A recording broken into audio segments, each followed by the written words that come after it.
Jadi begini ya, tidak boleh jam dinas itu tidak boleh di warung. Jadi orang besar PS, orang tahu Pak. Ya Pak ya. Jadi bapak balik ke kanan terus. Nggak tahan jalan.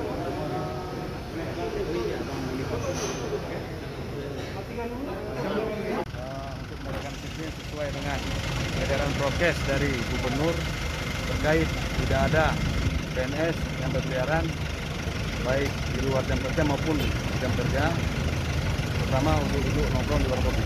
Jadi PNS yang tadi didapatkan apa dikenakan sanksi, Pak? Kita panggil kantor untuk dibina di kantor dulu sementara.